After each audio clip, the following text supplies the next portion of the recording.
It's Hyper Halloween! Now, here's a movie with a name that still confuses me a bit. Bad Taste is a 1987 horror comedy film that is brought to us by Peter Jackson.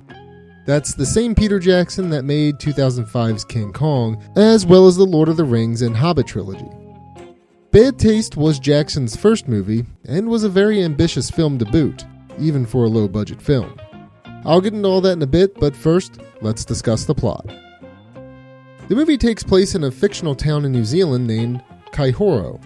All of the inhabitants of this town are missing, and there is a string of murders and disappearances due to the appearance of, aliens.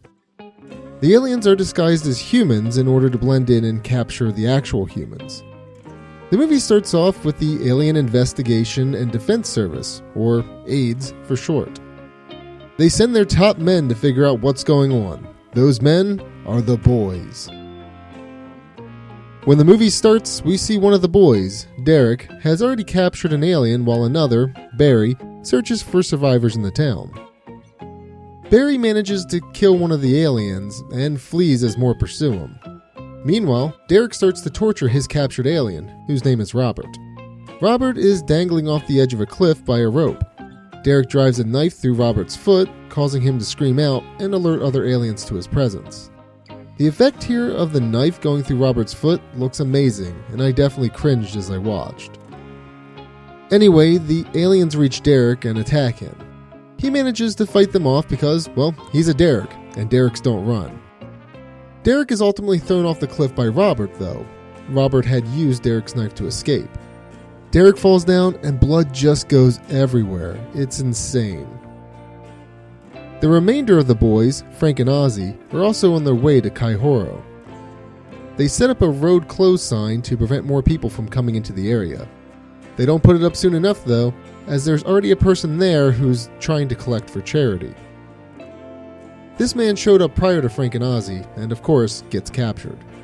We don't see him again until later, where he's being held within a 55-gallon drum, filled with water and vegetables, and has an apple taped into his mouth. If you're wondering what he's doing soaking in Reg's 11 secret herbs and spices, it's because he's about to be eaten. The remainder of the boys infiltrate the aliens' hideout, free the collector, and learn what's really going on. There's a meeting there that's being held between the aliens and their leader. I'm unclear if their leader that's with them is Lord Crumb, or if that's their leader that's still in space, but I'll refer to the leader we see as Lord Crumb. Lord Crumb gives us insight on what's actually going on here. The aliens are harvesting humans to make fast food for the galaxy. Apparently, humans make a tasty meal. While all this is happening, Derek pops back up. He didn't die as he actually landed on a seagull. The seagull apparently had a lot of blood, I guess. Oh well. He also headbutts a seagull as he springs back up. I only mention this because it's honestly insanely funny to me. It's also made funnier by the fact that the seagulls themselves look incredibly cheap. So it's kind of cheap, but also funny at the same time. Even though Derek did survive, his skull is now split open, and he loses a part of his brain. He puts that part of his brain back in and holds the skull fragment in place with his hand. He eventually dons a hat and then a belt to keep it in place. Derek now descends into madness and has an insatiable bloodlust. He decides to kill everything in his path and goes to find the alien compound. Speaking of the alien compound, the boys try to escape with the charity collector and are attacked by the aliens. The rest of the movie is pretty much a crazy gunfight between the boys and the aliens. The boys get the best of the aliens, which cause the aliens to transform into their true forms. If you're curious about what they look like, take a look at the box art. Don't be fooled though, the box art looks decent, but it doesn't show all the amazing details of the alien mask. In any case, the gunfight continues at the aliens' hideout, the boys shoot a rocket and blow part of the house up, Derek arrives with a chainsaw, and the rest of the boys run away, fearing that, Derek may kill them as well. The aliens' hideout is actually a spaceship as well, and we see the house transform and take off. Lord Crumb calls his boss while they're in space to let them know what happened. He hears a chainsaw in the distance and goes to investigate. Derek emerges from the ceiling, kills the boss by going through him, then says the craziest one-liner I have ever heard. Derek then takes command of the ship and flies off to kill the rest of the aliens. And that's the film. As I mentioned earlier, Bad Taste is a very low-budget film, but it's done so very well. Peter Jackson worked on this film on the weekends with his group of friends, and it took 4 years in order to complete it. Apparently there wasn't a script, and the scenes were created based on ideas that Jackson had thought of during the work week. All the props shown in the movie were made by Jackson himself. The masks were made in his parents' kitchen, and the guns that everyone used were props as well. The alien masks are absolutely amazing. Interesting fact about the masks, they look the way they do because, well, they wouldn't actually fit into his parents' oven. Now, if you hadn't seen this movie before and you start watching it, you may notice that all the dialogue in the film is dubbed over. The dialogue in the film was dubbed over because, well, the camera that Jackson used didn't support audio recording. Another interesting tidbit, Jackson himself plays 2 parts in the film.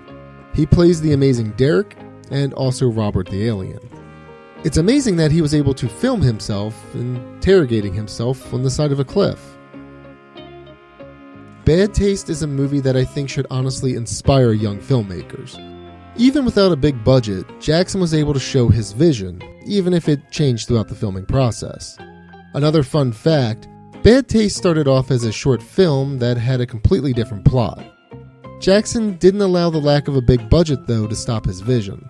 For a low-budget film, he had an army of really cool-looking aliens.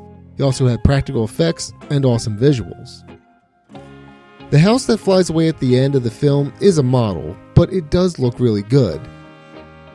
The film also showcases really good comedy. I feel like there's a joke in every scene, and all of them are pretty equally funny.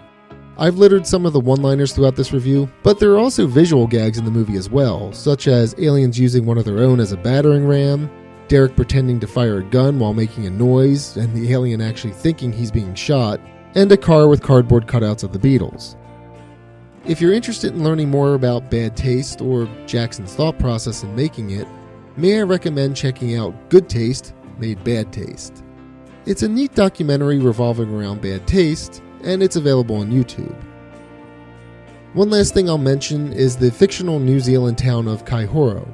Apparently, it's a made-up word, but it can be translated as food town or even fast food depending on how you translate it. It's a subtle nod to what's actually going on in the film, and a really cool tidbit. So, if you're looking for a good sci-fi horror comedy film, then I highly recommend Bad Taste. I will warn you though, it's a little on the gross side at times, and is also very gory. If that's not your thing, then maybe skip it. But I still recommend people checking this out if they haven't already.